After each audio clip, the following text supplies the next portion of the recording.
हे WhatsApp guys, तो कैसे हैं आप लोग। And we are back with another brand new and interesting story. अगर आपको स्टोरी अच्छी लगे तो वीडियो को लाइक करें और चैनल को भी सब्सक्राइब करें और हमारे टेलीग्राम चैनल से जुड़ना ना भूलिएगा। लिंक अबाउट सेक्शन में मिल जाएगा। तो चलिए शुरू करते हैं आज की स्टोरी। काल ने नीचे देखा अंडे की ओर। ब्लडबैथ स्पाइडर एक किंवदंती था। कहा जाता था कि यह पूर्वी राष्ट्र से आया एक आक्रामक शिकारी था जो पूरी तरह से खून पर जीवित रहता था, ठीक एक मच्छर की तरह। लेकिन सामान्य मच्छरों के विपरीत ये छोटे कार के आकार तक बढ़ सकते थे और इनके जबड़े स्टील तक चीर सकते थे। कहा जाता था कि इन्हें पूरी तरह खत्म कर दिया गया है, पर लगता था कि कुछ अब भी इस जंगली इलाके में छिपे हुए हैं। काल अब भी उस मुलायम अंडे को देख ही रहा था कि ट्रक अचानक मुड़ गया और जिस रास्ते से वे आए थे उसी ओर तेजी से लौटने लगा। जोडी ने स्पीड बढ़ा दी। तुम्हें पता है कि यह सिर्फ अंडा है ना? यह अभी फूटा नहीं है। काल ने याद दिलाया। हाँ, तुम अभी ऐसा कह रहे हो। लेकिन बताओ, उसकी माँ ब्लडबैथ कहाँ है? वे अपने जाल के धागों पर अंडे देती हैं। अगर हॉक अपने साथ मकड़ी का अंडा लेकर आया है तो इसका मतलब है उसने उड़ते वक्त उस जाल का एक धागा तोड़ दिया। वे एक बार में बहुत सारे अंडे नहीं देती, क्योंकि वह जगह तुरंत भर जाएगी, इसलिए वे अपने अंडों की बहुत रक्षा करती हैं। जोडी ने जवाब दिया। अब उसके चेहरे पर घबराहट थी। उसकी माँ इस ट्रक की बख्तरबंद छत तक काट सकती है, डैनियल ने फुसफुसाकर काल को स्थिति समझाई। चारों एलिट्स पूरी तरह प्रशिक्षित थे, पर कोई भी इतना पागल नहीं था कि किसी विशाल मकड़ी से ट्रक के बिना जंगल में पैदल लौटने की सोचता। काल ने अंडे को वापस सेकेंडरी बीस्ट स्पेस में रख दिया। अगर उन्हें कोई और विकल्प नहीं मिला तो ये ब्लडबैथ स्पाइडर का बच्चा एक शानदार विकल्प हो सकता था। लग रहा था कि अब केवल दो विकल्प बचे हैं, स्पाइडर और लाइटनिंग सेरो। जोडी सीधा शहर की ओर लौट रहा था और नदी के पास के बाकी विकल्पों को देखने के लिए भी रुक नहीं रहा था। तो लगता है मेरे पास दो विकल्प हैं। क्यों न मैं दोनों को रख लूं और देखूं कौन पहले निकलता है और बंधन बनाता है। काल ने सुझाव दिया जब शहर की दीवारें नजर आने लगीं।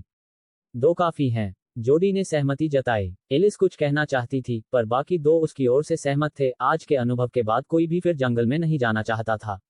कम से कम वे एक रात तो आराम करेंगे, फिर देखेंगे।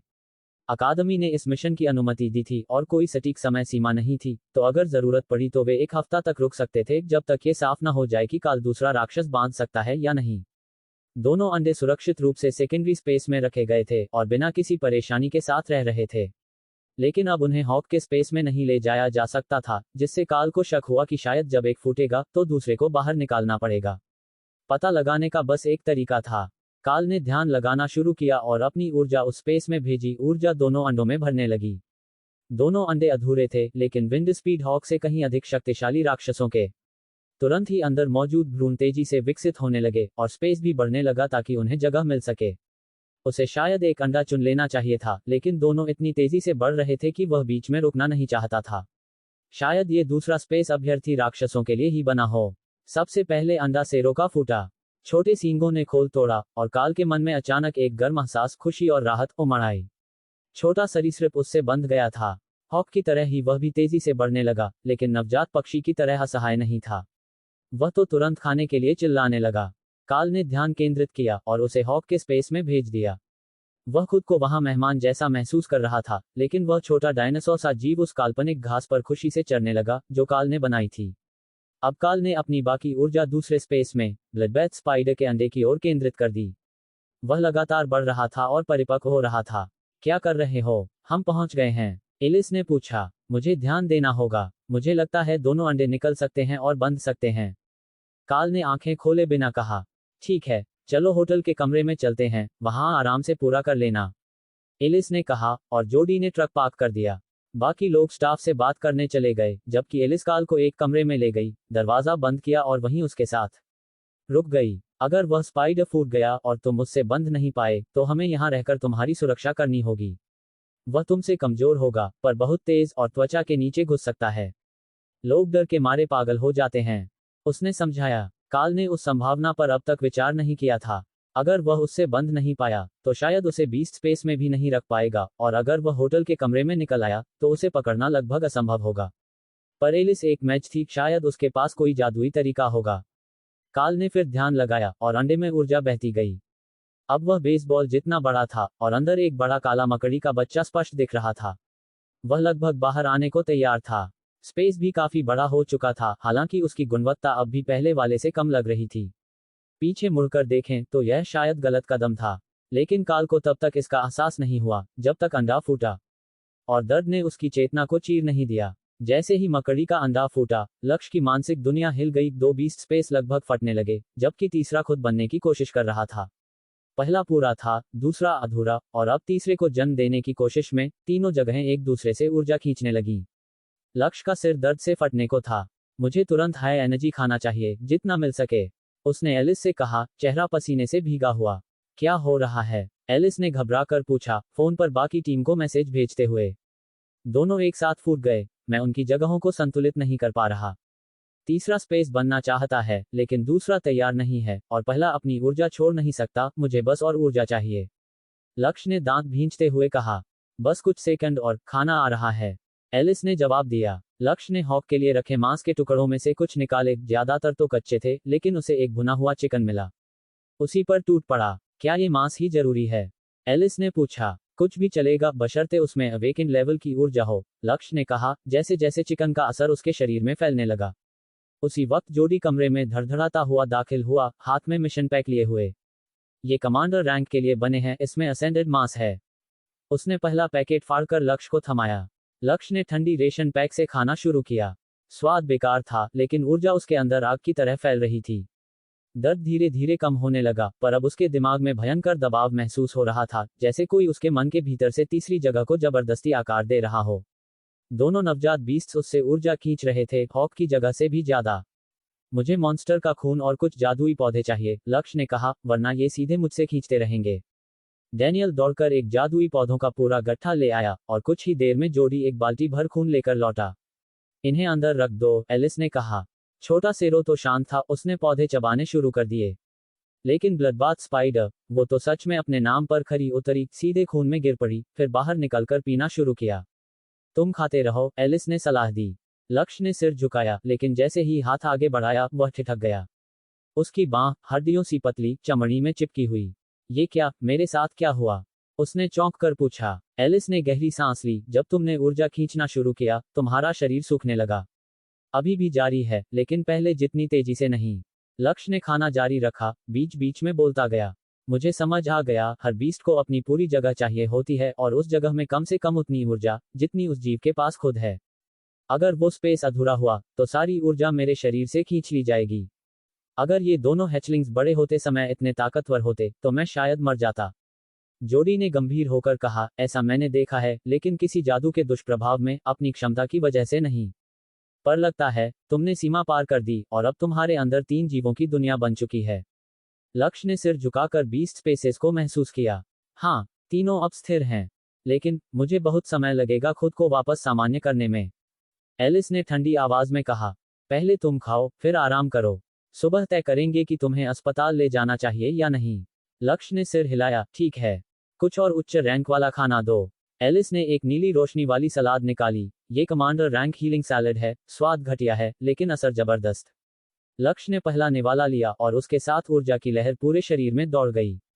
लेकिन जैसे ही उसने निगलना शुरू किया, सारी ऊर्जा फिर से बीस्ट स्पेस की ओर खींचने लगी। वो कोशिश करता रहा अपनी देह के लिए थोड़ा हिस्सा बचाने की, पर हर निवाले के साथ वो और तेजी से तीनों दुनियाओं में बंट रही थी। धीरे धीरे दबाव कम हुआ, बीस्ट्स की खींच अब कमजोर पड़ रही थी, लेकिन फिर सिर के अंदर एक तीव्र कंपन हुआ, और अचानक एक नई आवाज उसके मन में गूंज उठी। ये खाना अच्छा है, और है। लक्ष्य के दिमाग में एक शांत सी आवाज गूंजी, वही जो उसकी सबसे नई बीस्ट स्पेस से आ रही थी। वहां इस समय सेरो था, छोटा, चमकदार सींगों वाला जीव, जो खुशी खुशी पौधों को चरते हुए बड़ा हो रहा था। ये खाना अच्छा है, लक्ष्य मुस्कुराया। चिंता मत कर, खत्म होने से पहले मैं और ले आऊंगा। इतना सुनते ही वह जीव शांत हो गया, और लक्ष्य के सिर का दबाव कुछ हल्का महसूस हुआ। हालांकि ब्लडबाथ स्पाइडर के साथ उसका बंधन अब भी कमजोर था, वो तो शांत थी, मगर उनके बीच का मन संपर्क अभी पूरा नहीं बना था। लक्ष्य जानता था, जब तक वह उस पर मानसिक नियंत्रण नहीं बना लेता, तब तक ये खतरा बना रहेगा कि कहीं वो भाग न जाए और शहर में तबाही न मचा दे। हॉक तो अक्सर अपनी मर्जी से बीस्ट स्पेस से बाहर निकल जाता था, लेकिन लक्ष्य अब इतना सक्षम था कि चाहे तो सबको वहीं रोके रख सकता था। जैसे ही बंधन पूरा होता, वे सभी उसके आदेश मानते, और फिलहाल उसका आदेश एक ही था, अंदर रहो। सिरदर्द से निजात पाने के लिए लक्ष्य ने फिर से ऊर्जा का प्रवाह शुरू किया, अपनी मानसिक जगहों को मजबूत करने में जुट गया, साथ साथ शरीर को भी पुनर्निर्मित करने की कोशिश करता रहा। कुछ देर बाद दरवाजा खुला, एक सफेद कोट वाला डॉक्टर अंदर आया, हाथ में औषधियों और यंत्रों से भरा बड़ा बक्सा। मरीज फिलहाल स्थिर है, उसने उपकरण देखते हुए कहा, लेकिन रिकवरी लंबी चलेगी। मैं उसे रीग्रोथ पोषण दूंगा। उम्मीद है कि आपका डिपार्टमेंट खर्चा संभालेगा, ये सस्ते नहीं आते। डैनियल ने हंसते हुए कहा, हम ब्यूरो ऑफ एलीट डेवलपमेंट से सीधे भेजे गए हैं। खर्चा हमारे अकाउंट में डाल दो, क्लेम करने की जरूरत नहीं। ये सुनकर डॉक्टर के चेहरे पर राहत फैल गई। सीधे सरकारी बिलिंग। अब वो पूरा इलाज खुलकर करने वाला था। बताए, आखिर हुआ क्या? उसने पूछा। एलिस ने सिर हिलाया, लक्ष्य का क्लास मार्कंग अजीब है। उसने पहले विंडस्पीड हॉक से बंधन बनाया था ताकत बढ़ाने के लिए। इस मिशन पर हम ये जांचना चाहते थे कि क्या वह और मॉन्स्टर्स जोड़ सकता है। जवाब मिला, हाँ, पर नतीजा ये हुआ कि दो बीस्ट जुड़ते ही ऊर्जा का झटका लगा, दिमागी दबाव बढ़ा, और फिर शरीर ने भी ऊर्जा खोनी शुरू कर दी।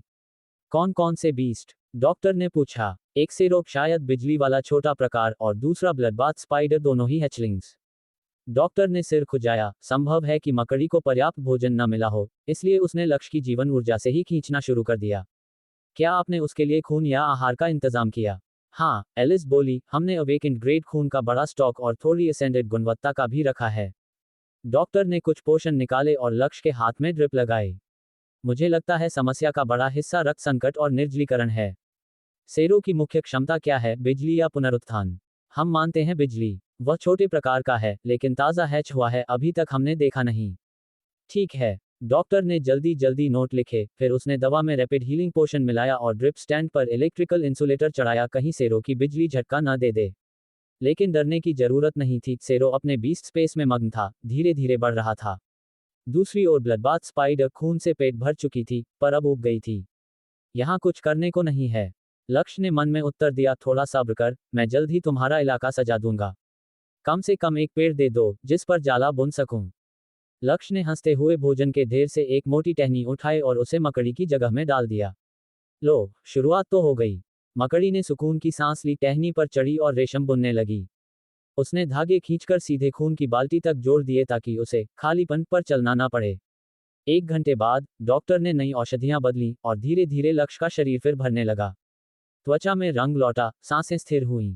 अभी वह पूरा ठीक नहीं था, मगर बाकी एलिट्स को राहत मिली, वह अब खतरे से बाहर था। अब उसके पास 3 बीस्ट्स थे। हाई वोल्टेज हॉक, सेरो, ब्लडबाथ स्पाइडर। तीनों मिलकर एक ऐसा संयोजन बनाते थे जिसे हराना किसी भी एलीट के लिए आसान नहीं होगा। और लक्ष्य? वह बस मुस्कुराया, सिर के भीतर की गूंज अब धीमी थी। एक बात तो तय थी, वह अब पहले जैसा नहीं रहा। बंधन बॉन्ड उस पूरे अगले दिन तक मजबूत होता गया जब तक कि लक्ष्य ने अपने सभी बीस्ट पे स्थिर नहीं कर लिए। कुछ गिलास शुद्ध मॉन्स्टर रक्त पीने के बाद उसका शरीर फिर से अपने सामान्य स्वरूप में लौटने लगा। इस समय तक दो नए मॉन्स्टर से मिलने वाला फीडबैक उतना अच्छा नहीं था। ज्यादातर वे लक्ष्य और हवाई बाज से ऊर्जा खींच रहे थे, जो खुद भी भारी मात्रा में खा रहा था ताकि उनके दो तेजी से बढ़ते हुए नवजातों का भार उठा सके। लेकिन पहले से ही लक्ष्य महसूस कर सकता था कि मांग धीरे धीरे घट रही है, और जल्द ही यह उलट जाएगी। वे उसकी अवेकेंड ग्रेड वाली देह को मजबूत करना शुरू कर देंगे। विशेष रूप से ब्लडबाथ स्पाइडर। उसका जन्म ही अवेकेंड रैंक के मजबूत छोर पर हुआ था, उसके शारीरिक ढांचे से यह साफ झलकता था। लेकिन कमरे में किसी को भी वास्तव में यह नहीं पता था कि उसका अनेक स्किल क्या है। वह अपने जबड़ों से एक बख्तरबंद गाड़ी को चीर सकती थी और अपने पैरों के नुकीले पंजों से मॉन्स्टर के मांस को बड़ी आसानी से काट सकती थी, लेकिन सिर्फ शारीरिक शक्ति उसकी प्रसिद्धि को पूरी तरह नहीं समझा सकती थी। दोपहर के बाद ही वह संकेत मिला कि बंधन सामान्य हो रहा है। सेरो, जिसने जिद करके अपना नाम थॉर रख लिया था क्योंकि कमरे में किसी ने बिजली के देवता का नाम ले लिया था, अब भारी भोजन के बाद सोने चला गया था। तभी लक्ष्य को अपने मन में एक नई शक्ति का एहसास हुआ। रिफ्रेशिंग लाइटनिंग ग्रेटर देन, एक बिजली की ढाल बनाओ जो दुश्मनों को नुकसान पहुंचाए और उपचार की गति बढ़ाए।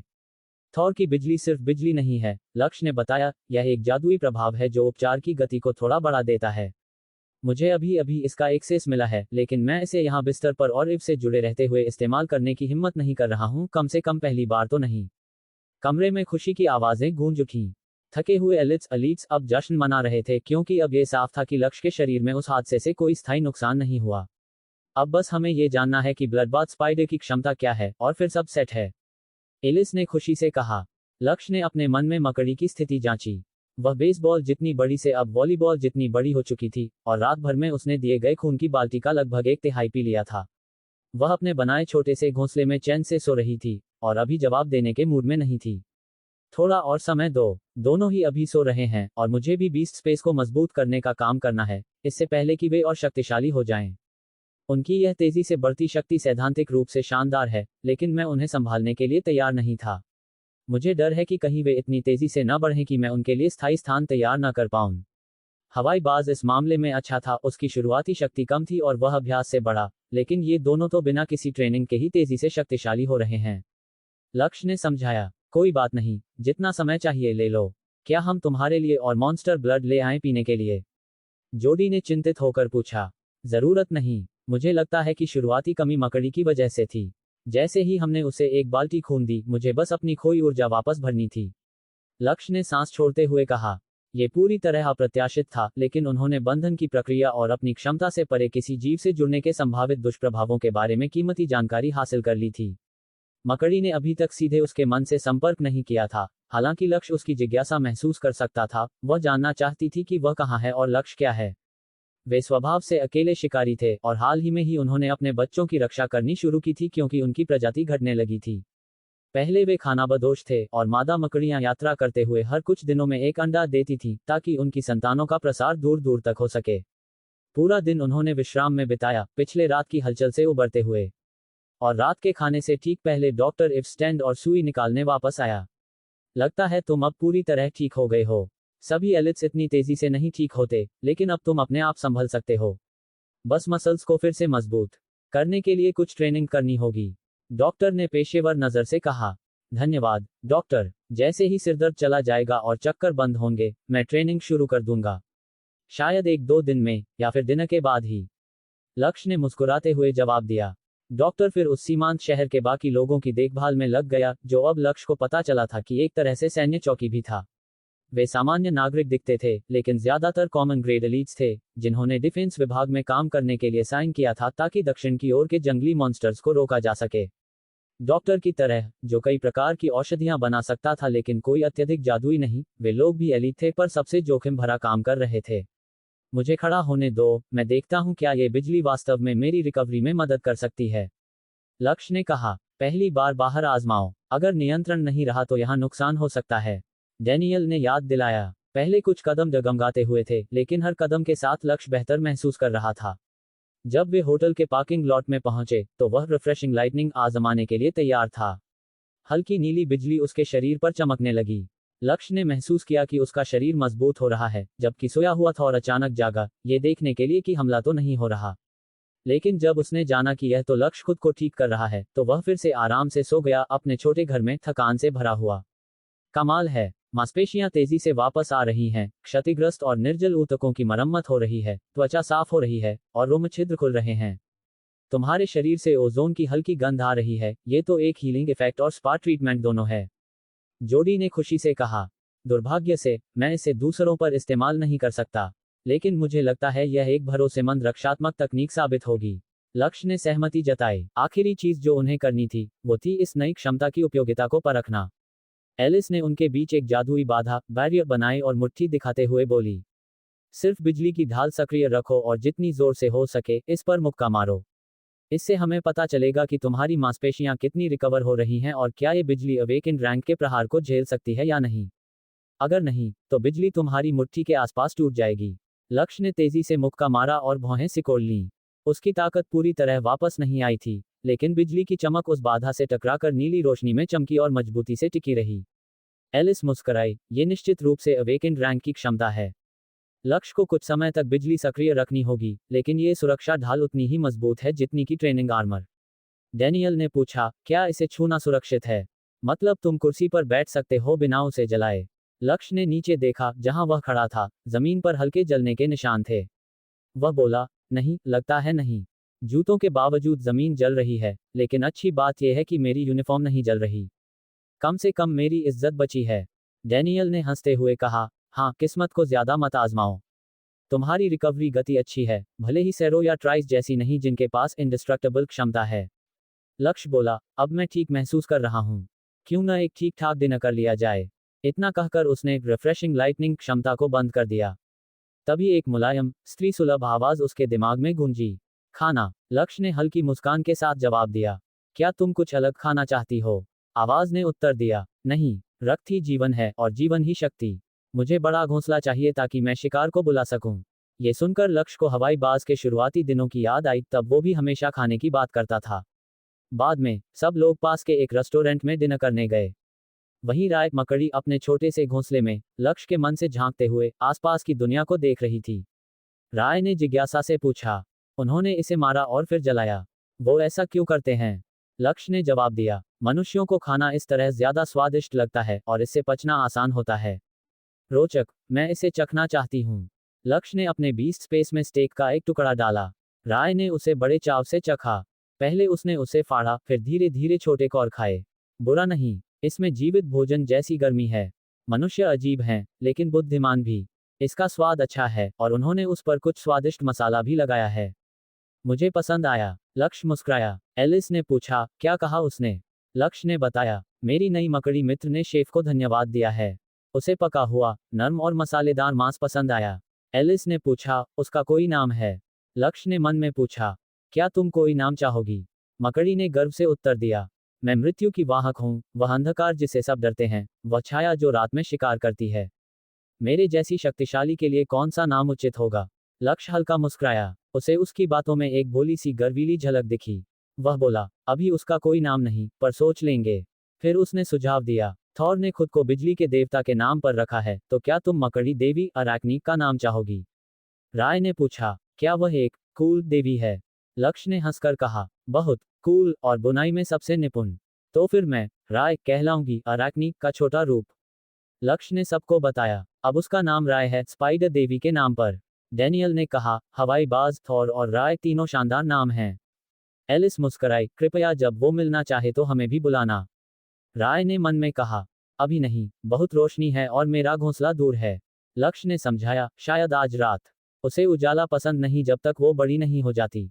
एलिस हंसते हुए बोली, ठीक है, फिर कल कुछ बेसिक टेस्ट करके हम अकादमी लौटेंगे। यकीन मानो, सर्जेंट रीटा मुझे मार ही डालेगी, क्योंकि फिर उसकी पूरी ट्रेनिंग प्लान उलट जाएगी। लक्ष्य ने पूछा, क्यों? एलिस ने समझाया, क्योंकि अब तुम्हारे पास 3 बीस्ट हैं, हवाई बाज, थॉर और राय। हवाई बाज तुम्हारे साथ काम करना जानता है, लेकिन बाकी दोनों ने कभी सर्वाइवल ट्रेनिंग नहीं की। अकादमी लौटने के बाद सर्जेंट चाहेंगी कि तीनों टीम की तरह ट्रेन हो, ताकत और सुरक्षा दोनों के लिए। तभी थॉर ने मन में कहा, संख्या में शक्ति होती है, साथ रहना अकेले से बेहतर है। होटल लौटते समय लक्ष्य ने थॉर को आवाज दी। थॉर तुरंत गोल गोल दौड़ने लगा और बाकी टीम के सदस्यों को सूंघने लगा ताकि वह बाद में उन्हें दोस्तों के रूप में पहचान सके। फिर वह लक्ष्य के पैरों के पास आकर खड़ा हो गया और खाने के लिए कुछ ढूंढने लगा। यहाँ ज्यादा खाना नहीं है, लेकिन बहुत से दोस्त हैं। जब हम अकादमी वापस जाएंगे तो मैं तुम्हें और भरोसेमंद लोगों से मिलवाऊंगा। लक्ष्य ने समझाया। लाइटनिंग सिरो अब एक बड़े कुत्ते के आकार का हो चुका था, जबकि शुरुआत में वह एक शुतुरमुर्ग के अंडे जितना था। उसके सींग अब बढ़ने लगे थे, एक उसकी नाक पर, मोटे चोंच जैसे मुंह के ऊपर, और 2 उसके बख्तरबंद फ्रिल पर, जो हरे जैड पत्थर की तरह चमकदार लगते थे, जिनमें सफेद लहरदार धारियां चल रही थी जो उसकी पूरी चमड़ी पर फैली हुई थीं और पेट पर आकर बिल्कुल सफेद हो जाती थीं। उसकी पूंछ एक बड़े बख्तरबंद गोले पर खत्म होती थी, जिसमें छोटे छोटे उभार थे, जैसे कोई जीवित विध्वंस गोला, रैकिंग बॉल। लेकिन थॉर दौड़ते समय सावधानी रखता था कि किसी को अपनी पूंछ से ना पटक दे।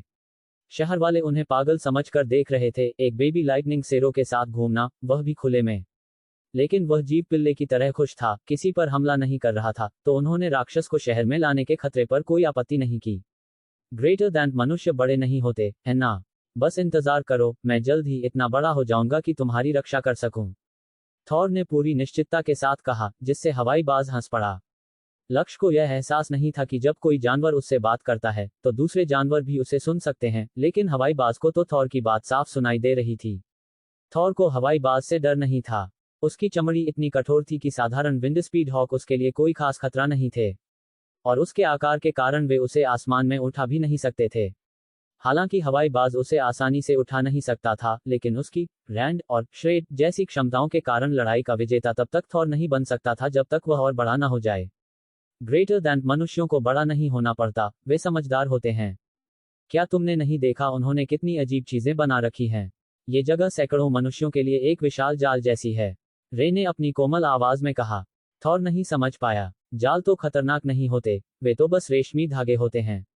लेकिन यहाँ तो बहुत सारे मनुष्य थे, एक पूरी भीड़ जो एक ही जगह पर रहती थी, तो वे किसी तरह शक्तिशाली होंगे। थॉर ने चारों ओर जो भी देखा सब कुछ बाकी जानवरों को बताया। रे बाहर नहीं आना चाहती थी क्योंकि उसे धूप पसंद नहीं थी, और हवाई बाज को पता था कि अगर वह शहर के ऊपर उड़ता तो लोग उस पर तीर चला देते। जोड़ी ने उन्हें शहर के किनारे एक खुले मैदान में पहुंचाया। ये स्थानीय स्कूल का खेल का मैदान था और फिर समूह को रुकने का इशारा किया। अब सबको बाहर निकालो। मुझे पता है कि रे को धूप में रहना पसंद नहीं है, लेकिन यहाँ सब दोस्त हैं, इसलिए सब ठीक रहेगा। उसने घोषणा की। उसके लहजे से साफ था कि यह सुझाव नहीं बल्कि आदेश था। हवाई बाज खुशी से थॉर के पास जाकर खड़ा हो गया, लेकिन रे हिचकिचा रही थी। उसे अब भी खुले में और रोशनी में रहना अच्छा नहीं लग रहा था। लक्ष्य मैदान के किनारे कुछ पेड़ों की छाया में चला गया, तब जाकर रे मान गई। वह बीस्ट स्पेस से निकलकर शाखाओं में छिप गई। ग्रेटर दैन, अगर कोई खतरा हुआ तो मैं तुम्हें तुरंत वापस खींच लूंगा, इससे पहले कि तुम नोटिस करो। बस स्पेस पर ध्यान दो, और जब मेरे पास रहो तो उसमें वापस जा सकती हो। लक्ष्य ने उस डरपोक मकड़ी को आश्वस्त किया। क्या वह बाहर नहीं आ रही? जोड़ी ने पूछा। लक्ष्य बिना देखे ही रे की मुस्कुराहट महसूस कर सकता था।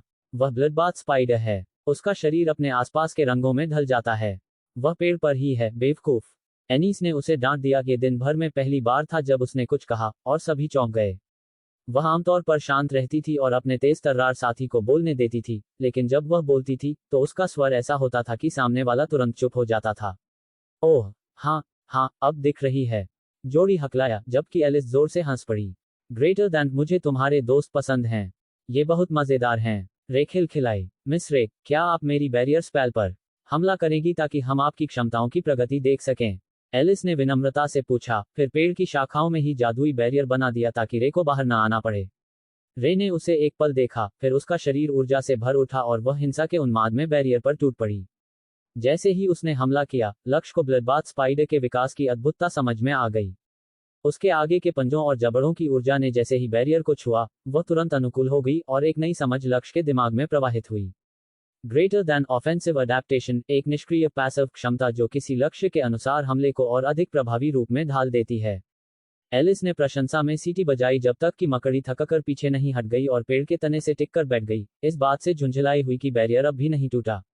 ये वाकई शानदार है। सिर्फ आक्रमण शक्ति के आधार पर तुम्हें निश्चित रूप से असेंडेड रैंक में गिना जाएगा, हालांकि तुम्हारी वास्तविक ऊर्जा अभी भी अवेकेंड के निचले स्तर पर है।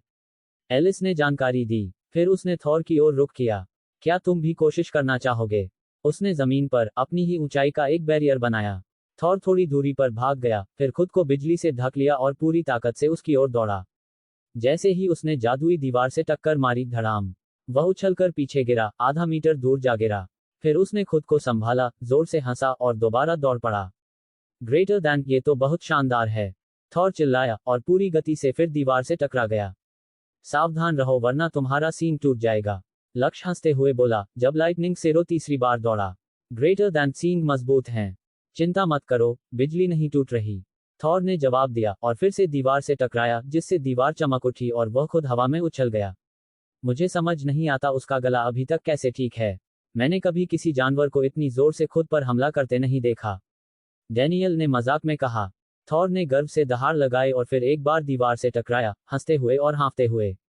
अगर तुम पूरे दिन ऐसे ही दीवार से खेलना चाहते हो तो हमें तुम्हारी कार्डियो ट्रेनिंग पर काम करना पड़ेगा, लक्ष्य ने हंसते हुए कहा। ग्रेटर दैन, मुझे नहीं पता कार्डियो क्या होता है, लेकिन मैं तुम पर भरोसा करता हूं, थॉर ने जवाब दिया, गहरी सांस लेते हुए और दोबारा दौड़ने की तैयारी करते हुए। समूह घास पर बैठा और देख रहा था कि थॉर बार बार बैरियर से टकरा रहा है, जबकि राय उसकी हरकतों पर हंस रही थी और हवाई बाज आराम से मैदान के ऊपर गोल घूम रहा था। जैसे ही लोगों को पता चला कि ये राक्षस अलाइट्स के साथ मैदान में हैं, स्थानीय नागरिकों का डर शांत हो गया। अलाइट्स ने अपने समय में और भी अजीब चीजें देखी थी, इसलिए भले ही ये राक्षस घातक हों, शहर वाले जल्दी समझ गए कि ये खतरा नहीं है। जैसे ही अंधेरा होने लगा, राय अंततः पेड़ से उतर आई। उसने घास में खुद को जितना संभव हो उतना छिपाया और फिर लक्ष्य के पीछे बैठ गई, जो मैदान के किनारे बैठा था। इससे वह मनुष्यों को और करीब से देख सकती थी, जबकि हवाई बाज और थॉर अपनी अपनी जगहों पर आराम करने लौट गए। अब हमें पता है कि ब्लडबाथ स्पाइडर इतनी घातक क्यों है। प्यारी मिस राय यहाँ अपने हमलों को जिस चीज पर निशाना बनाना चाहती है, उसके अनुसार ढाल सकती है। इसलिए ये सबसे प्रभावी तरीका है उसे नष्ट करने का, लक्ष्य ने दूसरों को समझाया। ग्रेटर दैन, अरे तुम ये सब क्यों बता रहे हो उन्हें? राय ने विरोध किया। ग्रेटर दैन, ताकि वे तुम्हें और भी मजबूत बनाने का तरीका खोज सकें, लक्ष्य ने जवाब दिया। राय को इस पर थोड़ा सोचने की जरूरत थी और बाकी अलाइट्स को भी। क्या तुम ये कर सकती हो, क्योंकि तुम उससे बंधी हुई हो? एलिस ने पूछा। मैं कर सकता हूँ, लेकिन उतना अच्छा नहीं जितना वह कर सकती है। लक्ष्य ने माना। वह अपनी ग्लव्स या नाखून को अपनी क्षमता से संशोधित नहीं कर सकता था, जैसे वह अपने पंजों और जबड़ों के साथ कर सकती थी, लेकिन रैंड की ऊर्जा को उसके ऊपर लगाकर थोड़ी हद तक बदल सकता था। एलिस ने एक और बैरियर बनाया, और लक्ष्य ने एक पल ध्यान केंद्रित किया और फिर पूर्ण शक्ति से श्रेड फेंका। जैसे ही जादू बैरियर से टकराया, उसका रंग लाल से सुनहरा हो गया, और मैदान में सुनहरी रोशनी फैल गई जब जादू नष्ट हुआ। लक्ष्य के सिर में तेज दर्द उठा, और उसने अपना सिर अपने हाथों में दबा लिया। लगता है मैं अभी पूरी तरह से रिकवर नहीं हुआ हूँ। ऊर्जा का ये खिंचाव एक ही हमले के बाद भी सिर में दर्द देता है। जब स्पेस बेहतर स्थिति में होंगे तब शायद ये ठीक हो जाएगा। 1 हफ्ता, शायद 2। उसने समझाया। बाकी लोग निराशा में सिसक पड़े। अगर लक्ष्य पूरी तरह से ठीक नहीं हुआ तो उन्हें बताना पड़ेगा कि वह प्रशिक्षण के दौरान घायल हो गया, और किसी घायल छात्र की अकादमी वापसी की कागजी कार्रवाई उन्हें बिल्कुल नहीं करनी थी। क्यों न यहाँ एक और दिन दें, और तुम पूरी बार बिजली की ढाल सक्रिय रखकर ध्यान करें, सिर्फ खाने के समय छोड़कर। फिर हम तय कर सकते हैं कि पूरी रिकवरी में 2 हफ्ते लगेंगे या नहीं। डैनियल ने सुझाव दिया। बुरा आइडिया नहीं है। जैसे ही हम लौटेंगे, मैं शुरू कर दूंगा। अब मैं समझ गया हूं कि ढाल को अपने शरीर के पास कसकर कैसे रखना है ताकि यह कपड़ों के जरिए चीजों को जलाए बिना काम करे। लक्ष्य ने सहमति जताई। डैनियल ने उसे आजमाने का इशारा किया, फिर लक्ष्य की शर्ट पकड़कर संतोष जताया जब उसे बिजली नहीं लगी। यह मेरे लिए काम कर गया। मैं तुम्हारे लिए अच्छा कुशन या बीन्स बैग खरीद लूंगा। अगर तुम इतना लंबा ध्यान करने वाले हो तो आराम जरूरी है, योद्धा ने समूह को बताया। लक्ष्य ने सभी को बीस्ट स्पेस में बुलाया, थॉर के विरोध के बावजूद। वह थका हुआ था, लेकिन बैरियर गेम खत्म नहीं हुआ था। तुम बाद में फिर खेल सकते हो। अकादमी में और जादूगर हैं जो इन्हें बना सकते हैं, और मिस एलिस मेरी अधिकांश क्लास में रहेंगी ताकि वे बैरियर बनाएं जबकि मैं काम करूं। लक्ष्य ने समझाया। थॉर उत्साहित था, लेकिन राय भी उतनी ही उत्सुक थी कि बैरियर को फिर से आजमाए। उसे यह समझने में थोड़ा समय लगेगा कि यह कैसे काम करता है, और थोड़ी और बड़ी होने के बाद वह निश्चित रूप से इसका तरीका खोज लेगी कि इसे कैसे तोड़ा जाए। शायद यही कारण था कि उसे थोड़ी प्रेरणा की जरूरत थी। वह लक्ष्य से बैरियर के अंदर खाना रखने के लिए कहेगी जब वह फिर से कोशिश करने के लिए तैयार होगी। इससे मदद मिलेगी, या वह थॉर के बैरियर पर प्रैक्टिस कर सकती थी और ठीक पहले उसे तोड़ने की कोशिश कर सकती थी। ये भी मजेदार होगा। एलिस का कमांडर रैंक का जादूगर होना राय के लिए कोई फर्क नहीं डालता था। उसके मन में ये केवल समय की बात थी कि वह एक ही स्ट्राइक में उस बैरियर को तोड़ सके। उस रात लक्ष्य के 2 लक्ष्य थे। पहला, राय के आराम करने और अपनी जाल बनाने के लिए छोटे, छायादार पेड़ तैयार करना। दूसरा, थॉर के दौड़ने के लिए एक ट्रेनिंग फील्ड बनाना। ये दोनों उद्देश्यों को पूरा करना उनके लिए थोड़े समय के लिए पर्याप्त था, और पेड़ पौधों की गुणवत्ता उसी स्तर की थी जो हवाई बाज के लिए बीस्ट स्पेस की शुरुआत में जरूरी थी जब वह वेकेंड रैंक शक्ति में आया था। लक्ष्य मान रहा था कि सभी जानवरों के लिए समान शक्ति स्तर पर इस तरह की स्पेस विकास आवश्यक होगी, और उसे बस उनके शुरुआती विकास चरण में उनके साथ बने रहना होगा ताकि स्पेस पिछड़ न जाए और उसे फिर से मानसिक दर्द का सामना न करना पड़े। अपनी क्षमताओं का उपयोग न कर पाने का अनुभव उसके व्यक्तिगत शक्ति के लिए एक बड़ा कदम पीछे था, यहां तक कि उसके शरीर की अभी भी रिकवरी न हुई गिरावट से भी बड़ा। कुछ ही देर में जोड़ी होटल लौटकर एक बड़ा बीन्स बैग लेकर आया और मुस्कुराया। ये बिल्कुल सही है। इसमें ग्लास बीड्स भरे हैं। वे विद्युत इंसुलेटर हैं, इसलिए झटका कहीं नहीं जाएगा, भले ही ये लक्ष्य से रिसता रहे। उसने घोषणा की। जादुई बिजली के हिसाब से यह पूरी तरह सही नहीं था। ये बीड्स को पिघला सकता था, लेकिन किसी ने कोई आपत्ति नहीं जताई। ये बीन्स बैग कुशन ठीक वैसा था जैसा उन्हें चाहिए था, और भले ही बिजली रिसकर बीड्स को पिघला दे, लक्ष्य के लिए आज रात यह आरामदायक सीट बन जाएगी।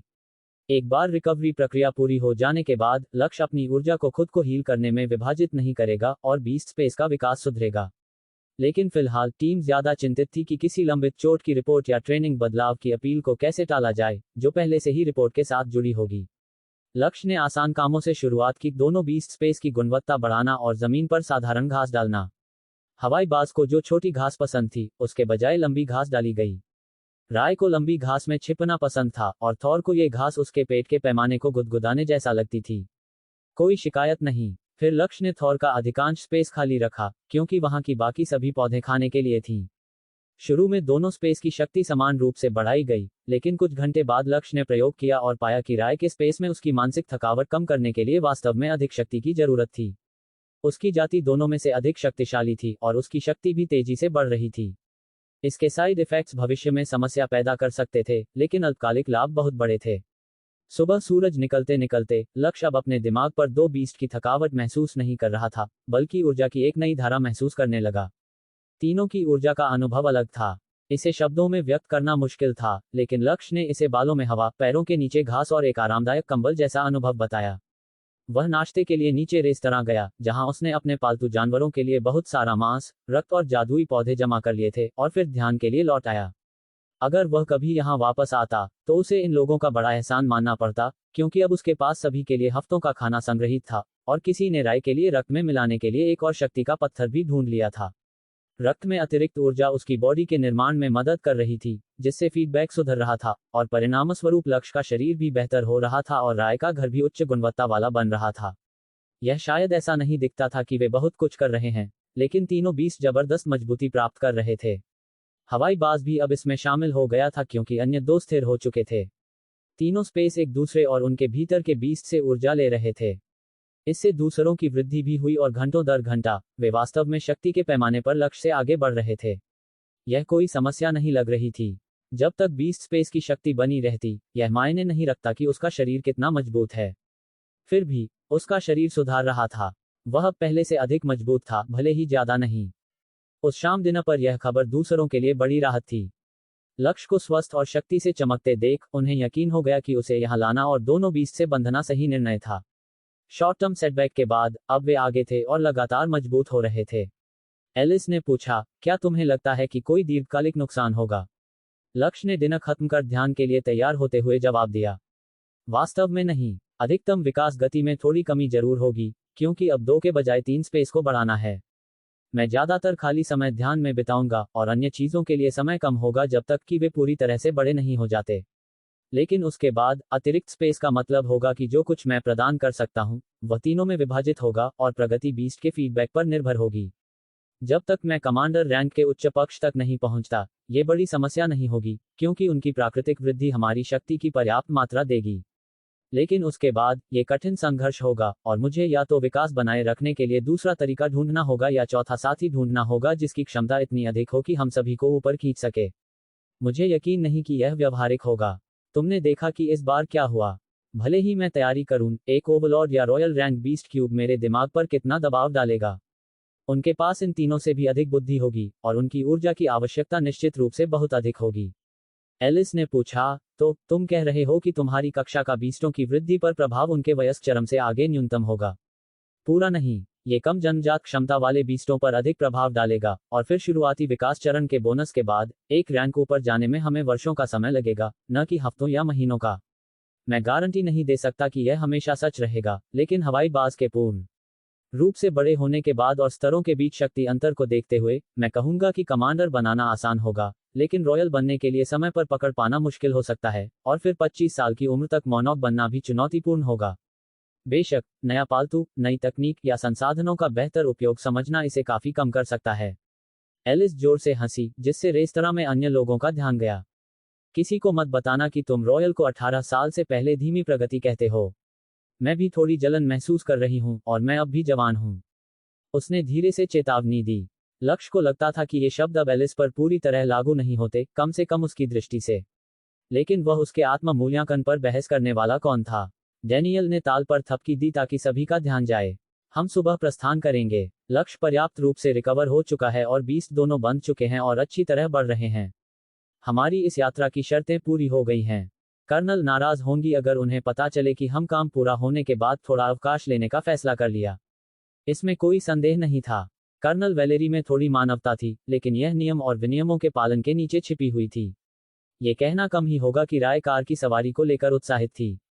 ब्लडबाथ स्पाइडर स्वाभाविक रूप से अपने बच्चों को फैलाने और साथी खोजने के लिए यात्रा करना चाहती थी, और जैसे जैसे उसकी बुद्धि बढ़ी, ये प्रवृत्ति एक तरह के भ्रमण प्रेम में बदल गई।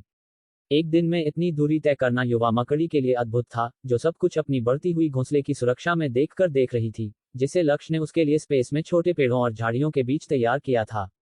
दूसरी ओर थॉर को नज़ारों में कोई दिलचस्पी नहीं थी। उसे केवल ये सुनिश्चित होना पर्याप्त था कि उसे पीछे न छोड़ दिया जाए। राय की तुलना में भी उसे अभी बहुत बढ़ना था। उसका अधिकांश आकार लंबी टांगों से आएगा, शरीर अपेक्षाकृत छोटा होगा, इसलिए वह पूर्ण परिपक्वता पहले पाएगी, लेकिन उसे भी कठोर और टिकाऊ शरीर तैयार करना था, जिसमें कवच जैसी प्लेटें थीं जिन्हें सख्त होने में समय लगता। हवाई बाज अधिक उत्साहित था कि वह डाना को उनके नए दोस्तों से मिलवा सके। अब उसके पास 2 गोलम्स थे, लेकिन लक्ष्य के पास 3 पालतू जानवर थे। वे अब संख्या में पिछड़ नहीं रहे थे, और थॉर जितना तेजी से बढ़ रहा था, उनके टीम के लिए लंबा समय तक शारीरिक रूप से छोटा होना कोई चिंता का विषय नहीं था।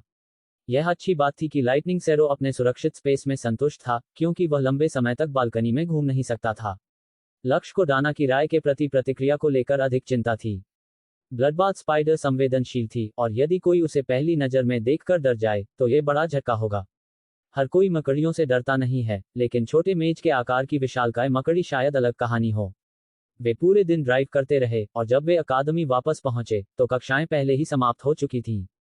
जिस दिशा से वे आए थे, लक्ष्य ने महसूस किया कि वे लगभग 50 किलोमीटर दूर क्षेत्र के दूसरी तरफ से आए थे, क्योंकि अकादमी में जाने और बाहर निकलने के लिए केवल एक ही सड़क थी, और वह रेलवे ट्रैक के पास से जाती थी। अकादमी को अलग रखना सुरक्षा और संरक्षा दोनों के लिए बेहतर था, लेकिन लक्ष्य को इस क्षेत्र की दूरदराज स्थिति तब तक पता नहीं थी जब तक वह दिन के समय यात्रा पर ध्यान नहीं दे रहा था। ठीक है, सुबह के लिए सभी को मिशन रिपोर्ट भरनी होगी, और यह रिपोर्ट सामान्य से लंबी होगी, क्योंकि इसमें हुई प्रगति शामिल है। फिलहाल आप सभी आराम करें, और फिर मिलेंगे। एलिस ने दूसरों को निर्देश दिया, और लक्ष्य को देखकर सुनिश्चित किया कि इसका मतलब वही भी था। अकादमी और सरकार स्वाभाविक रूप से नए पालतू जानवरों और उनके बंधन से होने वाले परिणामों के बारे में जानना चाहेंगी। सामान्यतः वह रिपोर्ट में अनुमानित भागों को छोड़ देता, लेकिन इस बार यह महत्वपूर्ण लगा, इसलिए उसने इसे भी रिपोर्ट में शामिल किया। साथ ही यह नोट भी जोड़ा कि एक पूर्ण विकसित बीस्ट के साथ बंधन करना अगर वह उससे अधिक शक्तिशाली हो तो आपदा हो सकती है। इतना ही नहीं, अगर वह वयस्क रूप में उससे काफी अधिक शक्तिशाली नहीं है, तो बंधन करना उसकी वृद्धि को रोक देगा, और यह गलती होगी। रात के खाने के बाद उसके कमरे के दरवाजे पर तेज दस्तक हुई, और लक्ष्य ने डाना को अंदर बुलाया। वह थोड़ा घबराया और थका हुआ लग रहा था। क्या हुआ? क्या तुम्हारे लिए भी नई ट्रेनिंग आई? लक्ष्य ने पूछा, जब डाना बिस्तर पर गिर पड़ी। कह सकते हो, कोरियोग्राफी और गायन के अध्यापक तय कर चुके हैं कि हम उन्हें पर्याप्त ध्यान नहीं दे रहे हैं। अब उन्हें दोपहर को बांटना पड़ा है, और गृहकार्य देने से मना किया गया है, क्योंकि जिल ने तय किया कि मेरी जादू की ट्रेनिंग उनके विभाग की योजना से ज्यादा महत्वपूर्ण है। इसलिए वे हर दिन पागल हो रहे हैं ताकि मुझे सिखाने के लिए सब कुछ उसी समय में समेट लें। डाना ने छत की ओर देखते हुए समझाया। खाया क्या तुमने? मैं कुछ लेकर लाऊं और कमरे में दे दूं। इस यात्रा के बाद मेरे कुछ नए दोस्त हैं, और उन्हें भोजन में थोड़ी विविधता चाहिए। लक्ष्य ने सुझाव दिया। खाया। जिल ने कोरियोग्राफी क्लास के अंत में कुछ दिया, और मैंने खाने के बाद यहाँ आया। मुझे लगता है कि वह मुझे पूरी तरह से क्लास से निकालना चाहती है, लेकिन कोई वरिष्ठ ऐसा नहीं होने दे रहा। लक्ष्य मुस्कुराया। तो क्या तुम किसी से मिलना चाहोगी? यह एक प्यारी, फर वाली ब्लडबाथ स्पाइडर है, और लोगों से मिलना पसंद करती है, लेकिन तेज धूप में नहीं। डाना मुस्कुराए। तुमने एक मकड़ी के साथ बंधन किया। उसने सिर हिलाया। और एक लाइटनिंग सैरो के साथ भी, लेकिन वह अभी सो रहा है। राय सुचारू रूप से बढ़ रही है, और वह कमरे में घूमना चाहती है। डाना ने सिर हिलाया, और लक्ष्य ने मकड़ी को बिस्तर पर उसके पास बैठा दिया। दोनों ने कुछ सेकंड तक एक दूसरे को घूरा, फिर डाना मुस्कुराए और राय करीब आई, जैसे उसे बेहतर तरीके से देखना हो। तो यह एक युवती मानव है। ये दूसरी लड़कियों से ज्यादा प्यारी है। इसे कहना कि मैं नमस्ते कहती हूँ। राय ने कहा। राय कह रही है नमस्ते। उसके पंजे हैं, इसलिए हाथ मिलाना सुरक्षित नहीं हो सकता, लेकिन वह बहुत दोस्ताना है। लक्ष्य ने समझाया। क्या तुम्हें जादू के बारे में पता है? मुझे कुछ मंत्र पढ़ने हैं, और हॉस्टल में बहुत शोर था। फोकस ट्रेनिंग के लिए यह अच्छा था, लेकिन पढ़ाई के लिए ध्यान भटकता था। डाना ने मकड़ी से पूछा। मुझे जादू आता है। कई जानवर जादू का इस्तेमाल करते हैं। पढ़ना क्या है? लक्ष्य ने संक्षेप में किताबों, लिखित भाषा और रिकॉर्डेड जानकारी से सीखने का तरीका समझाया, जिससे युवा मकड़ी चकित हो गई। बहुत बढ़िया। तुम्हें उनके पास होने की जरूरत नहीं है। किताबें अच्छी हैं। मैं उसकी तकनीक देखूंगी। लक्ष्य हंसा। वह अभी बहुत छोटी है, और पढ़ना सीखने के लिए पर्याप्त किताबें नहीं देखी हैं, लेकिन वह तुम्हें देखना चाहती है। मुझे उसके मानसिक स्पेस में शक्ति बढ़ाने के लिए ध्यान करना है, लेकिन तुम दोनों स्वतंत्र हो। राय बालकनी पर दौड़ी और झाड़ियों में गायब हो गई, फिर डाना का अनुसरण करते हुए गज़ेबो तक गई और वहां झूला देखकर अपना एक झूला जाल से बना लिया।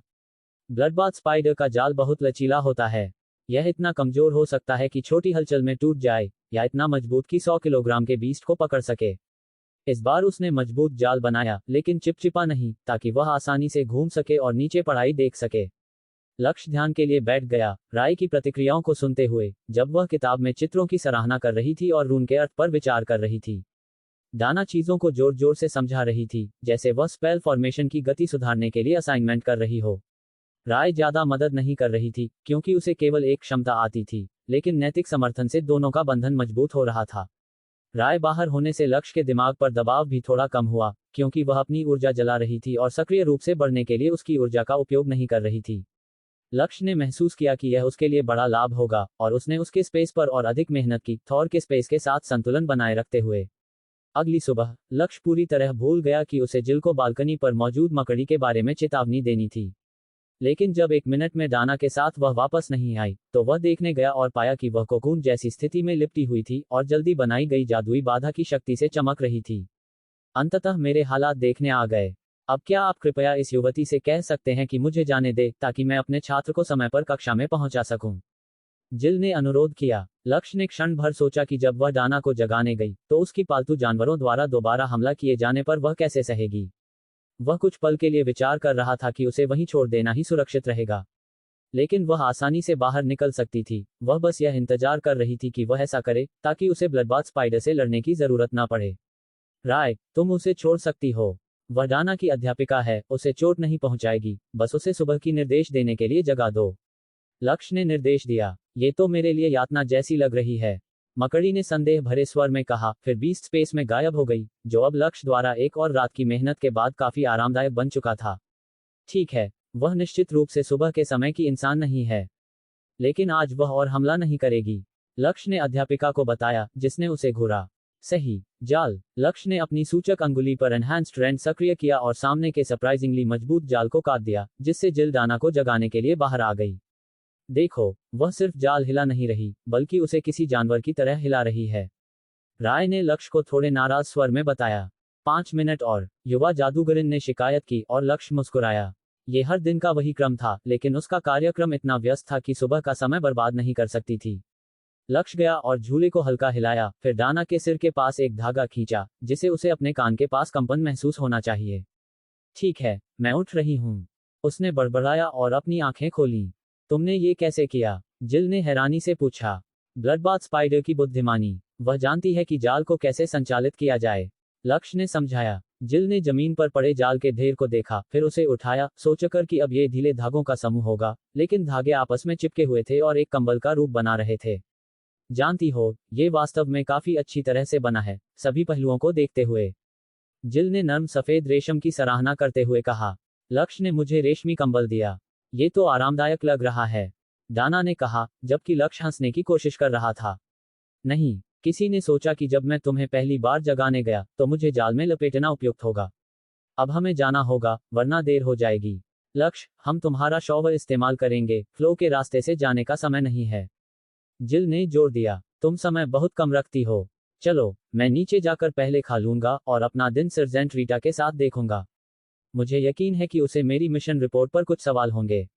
लेकिन रीटा उसे कैफेटेरिया नहीं ले गई, वह उसे स्टाफ लाउंज ले गई, जहां वे बिना छात्रों के कानों के सुनने के आराम से बात कर सकते थे। सभी अध्यापक आधिकारिक रिपोर्टों के बारे में जानते थे, इसलिए इसे छुपाने का कोई फायदा नहीं था। लक्ष्य और डाना स्टाफ के बीच चर्चा का विषय बन चुके थे, और जैसे ही नया पालतू देखा गया, हर कोई इसके बारे में गपशप करने लगेगा। शुरुआत से बताओ, उस रिपोर्ट में बहुत कुछ था और मैं इसे विस्तार से जानना चाहती हूँ, जब से तुम अकादमी से गए, उसने निर्देश दिया। लक्ष्य ने यात्रा, सुबह के टिड्डी हमले और फिर गोल्डन डायर बे के दर्शन का विवरण दिया। तो तुम्हारे रिपोर्ट में दूसरा पालतू, जिसका नाम थॉर है, वह गोल्डन डायर बे है? रीटा ने पूछा। नहीं, हमने उसे अकेला छोड़ दिया। उस पर हमला करना और उसका बच्चा छीनना बुरा विचार था, जब वह हमारे ट्रक की ओर बढ़ रहा था, इसलिए हमने छोड़ दिया और कुछ कम शत्रुतापूर्ण खोजा, लक्ष्य ने समझाया। उसने अपनी गलती समझी। रिपोर्ट में लक्ष्य ने केवल पालतू की प्रजातियों का संक्षेप में उल्लेख किया था, और बाकी दस्तावेज में नाम से संबोधित किया था, जिससे सती पढ़ाई भ्रमित कर सकती थी। हम पेड़ों में आगे जा रहे थे और नदी से दूर, जब हमें लाइटनिंग सैरो के अंडों का एक समूह मिला, जबकि झुंड दूसरी तरफ था। मैंने हॉक को एक अंडा लाने भेजा, फिर दोनों को अपनी मानसिक स्पेस में लाया, लेकिन केवल वही एक अंडा नहीं था, उसके पंखों में एक ब्लडबाथ स्पाइडर का अंडा भी चिपका हुआ था। तो मैंने दोनों को जन्म देने की तैयारी की, लक्ष्य ने समझाया। और निश्चित रूप से, किसी को यह भयंकर विचार तब तक नहीं पता चला जब तक तुम घायल नहीं हो गए, उसने आंखें घुमाते हुए कहा। बिल्कुल, मैं नहीं सोच रहा था कि वे इतनी नजदीक में जन्म लेंगे, और मैं तैयार नहीं था कि हर एक के लिए अलग स्पेस बनाना होगा, भले ही वे दूसरे बीस्ट की स्पेस में जा सकें। तो जब ब्लडबाथ स्पाइडर ने जन्म लिया, तो मुझे जल्दी में तीसरा स्पेस बनाना पड़ा, और इससे मेरे मन और शरीर पर काफी दबाव पड़ा। अतिरिक्त मिशन समय बॉन्ड्स को स्थिर करने के लिए था, और अब मैं लगभग पूरी तरह ठीक हूं। लक्ष्य ने स्वीकार किया। क्या हम देख सकते हैं? अगले मेज पर एक शिक्षक ने पूछा। बिल्कुल। राय, क्या तुम लोगों से मिलना चाहती हो? थॉर, अगर तुम बाहर आए और नमस्ते कहो तो वे तुम्हारा सिर सहलाएंगे। लक्ष्य ने निर्देश दिया। थॉर कूदते हुए बाहर आया, लगभग एक शिक्षक को कुर्सी से गिरा देता, फिर रुक गया, जबकि राय दिखाई दी, लेकिन तालिका के नीचे लक्ष्य की जांघों पर छिप गई। ओह, वह शर्मीली है। ठीक है, हम दूर से उसकी सराहना करेंगे। सुबह की एक्यूरेसी ट्रेनिंग कक्षा पढ़ाने वाले वरिष्ठ जादूगर ने धीरे से कहा और दूसरों को इशारा किया कि मकड़ी को डराने की कोशिश न करें। थॉर पर ऐसी कोई पाबंदी नहीं थी और वह बड़े कुत्ते के आकार का जानवर खुशी खुशी लोगों के पास गया, सिर पर थपथपाने के लिए अनुरोध किया और बार बार ध्यान आकर्षित करने के लिए सीधे उनके पास दौड़ा। क्या ये लाइटनिंग सैरो की किस्म है? छोटे वाले, एक शिक्षक ने पूछा। हाँ, वह अपने माता पिता के आकार के अनुसार लगभग 2 मीटर तक होगा, तो बड़ा होगा, लेकिन हाथी के आकार का नहीं। लक्ष्य ने सहमति दी। शिक्षक खुशी खुशी थॉर की पट्टियों पर रगड़ने लगे। इन गहरे हरे और सफेद पैटर्न के साथ वह सुंदर होगा। आपने तय किया कि उसे किस प्रकार की ट्रेनिंग दी जाएगी? अभी नहीं। शायद इसलिए रीटा मुझे घूर रही है। और शायद इसलिए कि उसके पैर पर एक विशाल मकड़ी चढ़ी हुई है। इस पर शिक्षक हंस पड़े, लेकिन राय सर्जेंट के यूनिफॉर्म में रुचि ले रही थी और वह जानना चाहती थी कि बटन किस सामग्री के बने हैं।